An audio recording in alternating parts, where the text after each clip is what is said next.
Okay, welcome to the Sources of Pollution Lab. And see if I can get this centered here. So in this lab, we're going to be looking at different sources of CO2.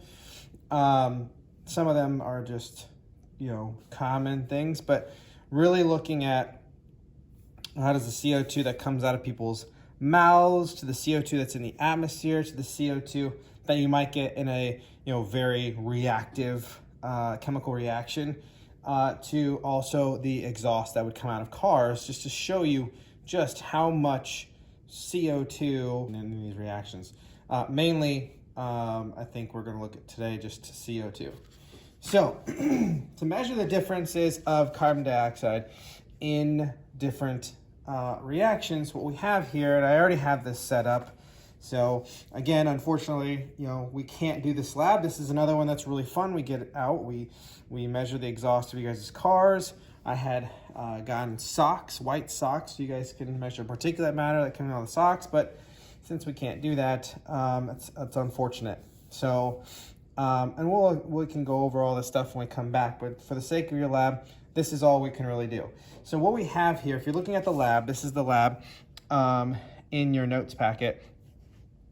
So this is sample 1, and this is just gonna be the ambient air. This is just the amount of CO2 that exists in our atmosphere in our classroom. And we'll do that by injecting just ambient air that I collected through an air compressor that's just taking air from the outside and putting it into the balloon. The second one is going to be human exhaust. So I blew up a balloon so obviously we excel CO2, just how much CO2 we'll see, if that changes any colors here. This third one is going to be a pretty common chemical reaction you probably did as a kid, and that is vinegar and baking soda.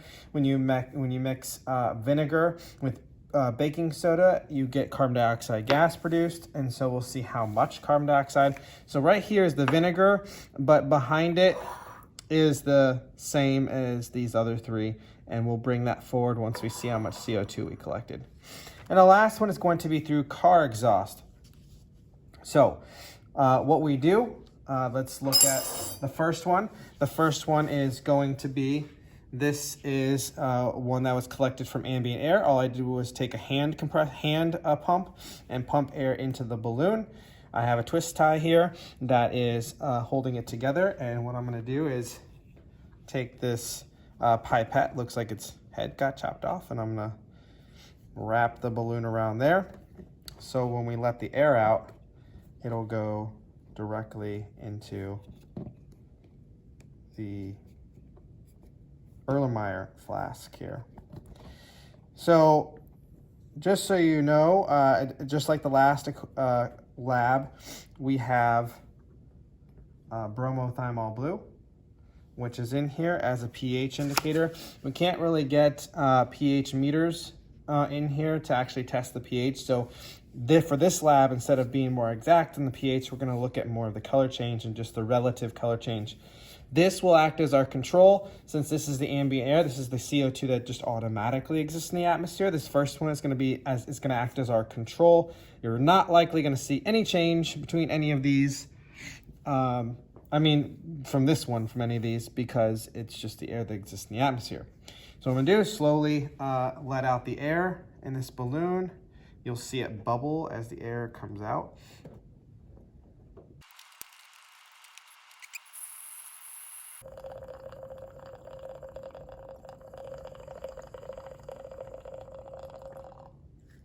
Okay, so all the balloon has been exhausted. And so what we see here is really no color change at all, and that's what we expect. It's our control. It's just the CO2 that automatically exists in the atmosphere. So that is what we are going to compare the rest of these to as to the amount of CO2 present. Okay. The second one is the exhaust that comes from our breath. So for that one, this one is in blue. So I'm going to wrap this one. You should be taking note, if you're doing the lab, you should be taking note either in a data table for color change. Our initial or ambient air would be the same blue. By the way, I didn't mention this. This is tap water. For the last lab, we had to use distilled water. This is tap water. Tap water here at the school is slightly basic, so you're going to see it in that probably high 7 range, 7.8, 7.9, to even close to 8. So we should be able to see a good change here. But that's why it's blue. Normally it's green if it's neutral. So here we go. I'm going to let this air out in here so we can see.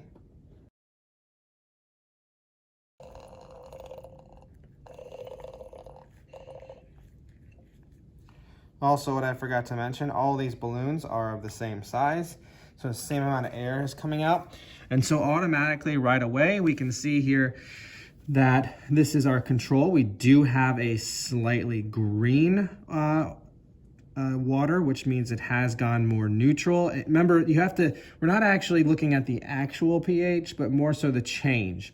Because this started around 8 or so, 7.8 to 8, green is neutral at 7. So we did see a decrease, not a whole lot, but it did go from about, I would say 8 or maybe 7.8 to about 7. We do have a change from blue to a greenish water.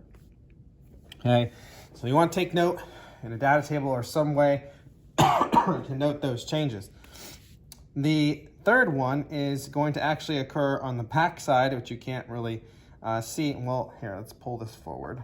I'll move that one out of the way just for a second here.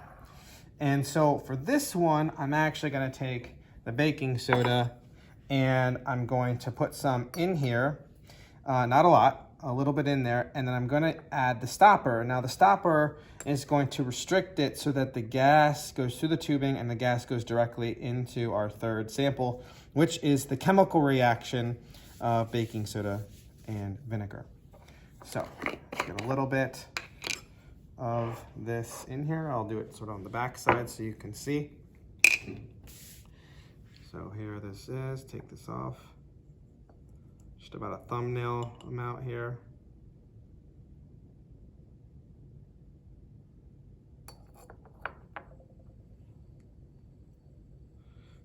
I'm doing a little bit at a time on purpose. I don't want to do too much. There you go.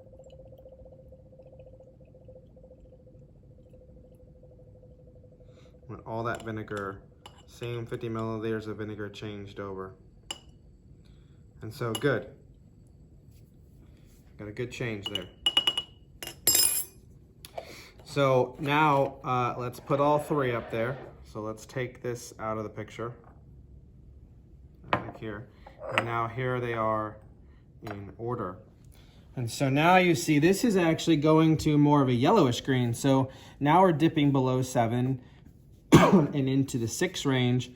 Maybe 6.5 or so. It's hard to tell really what it is, but you can see ambient air, our control, just the air we breathe out. So we're not going to cause climate change with billions of people just breathing, because you can see that doesn't change really a lot. But the chemical reaction here does change a little bit more. So I'm really sort of interested to see how the car is going to relate to all of this now. So here, and I'd like to thank Ms. Shotwell for donating her exhaust from her Jeep Wrangler. So I am going to let some of this out. Obviously, this is much bigger than the other balloons, so I want to let some air out so that it's a little bit more equal. Okay, a little bit more equal. You can see I just want to show you the exhaust that came out. It's turned the bottom of this balloon like black, which is just sort of another observation. But I'm gonna put this on here and then we will look at the changes to this.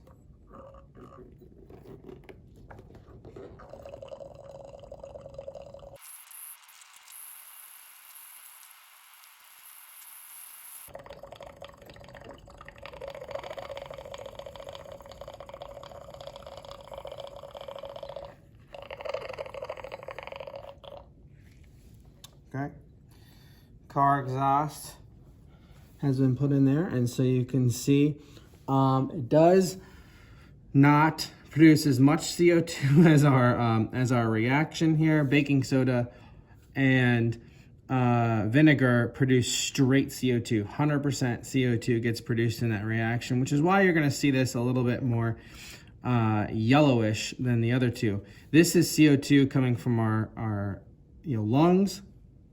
So definitely has a lot, and all three of them had the same amount of air in them. But you can see here, it does look like this is a little bit maybe in between. If I were to rank these, I think I would go in this order right here. Kind of hard to tell, but it does look like this is just slightly more. So the car exhaust has a ton of different compounds in it, one of them being CO2, and we're still getting the CO2 that we have directly coming from our lungs. It's actually surprisingly not that bad for a Jeep Wrangler. I can tell you that when we did this lab last year, the Prius still looked blue. When we did the Prius in here, it was still a bluish color.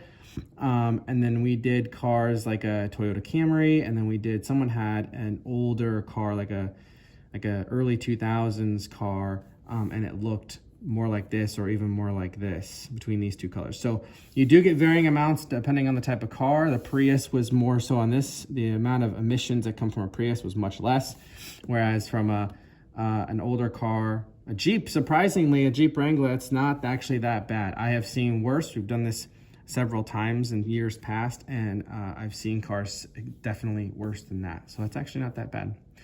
And there you go. That's the automobile exhaust. So you can now go down to the conclusion. Which air sample had the greatest CO2? Which one had the least? I would say when you do the least, don't include the ambient air. Don't include your control. Obviously, the control is going to have less CO2. Look at these three.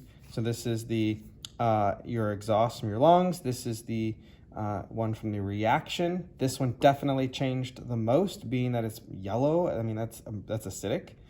And then I would say this one's kind of in the middle, and then this one was the least, which was coming from your lungs. Justify using experimental data. So justify based on what you saw here in this experiment, and then answer the scientific explanation questions that are there, and then you can submit it to Canvas, where there is a submission for this specific lab.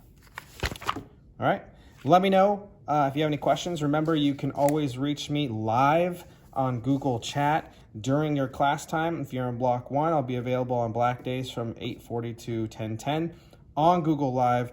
So you will get immediate responses from me if you go on there and ask a question. You guys now have access to Google Chat. Just search for Eric Roulet or through my email, and you can chat live.